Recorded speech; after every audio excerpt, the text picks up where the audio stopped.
গেল মাসের শুরুর দিকে সিলেট সহ সারা দেশে গণটিকা কার্যক্রম চলেছিল।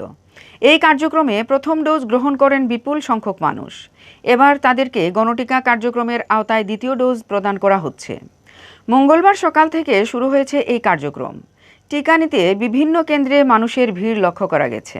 সংশ্লিষ্টরা জানান, গত 7 আগস্ট থেকে 9 আগস্ট গণটিকার আওতায় সিলেট বিভাগের 2,35,118 জন প্রথম ডোজ গ্রহণ করেছিলেন।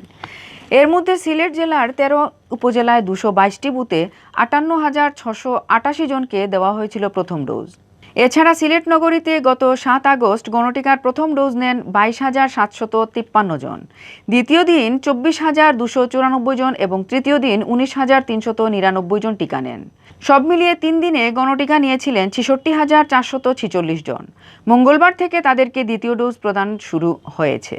সিলেট সিভিল সার্জন কার্যালয় থেকে জানা গেছে, যারা যে কেন্দ্র থেকে প্রথম ডোজ গ্রহণ করেছেন তাদেরকে সেই কেন্দ্র থেকেই দ্বিতীয় ডোজ গ্রহণ করতে হবে। কেন্দ্র পরিবর্তন করলে টিকা পাওয়া যাবে না। সিলেট সিটি কর্পোরেশনের প্রধান স্বাস্থ্য কর্মকর্তা জাহিদুল ইসলাম জানিয়েছেন, প্রথমবার নগরীর যেসব কেন্দ্রে গণটিকাদান কার্যক্রম পরিচালিত হয়েছিল সেসব কেন্দ্রে দ্বিতীয়বারেরও টিকা দেওয়া হচ্ছে।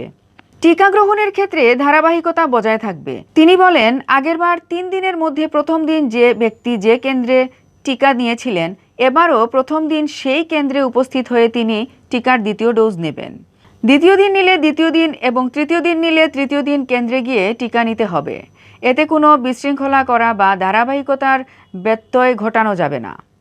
এদিকে সিলেট জেলায় 1 দিন এবং সিটি কর্পোরেশন এলাকায় 3 দিন গণটিকা প্রদানের কথা আগে জানানো হয়েছিল। তবে জেলা পর্যায়ে এবার 6 দিন গণটিকা কার্যক্রম চলবে বলে জানা গেছে।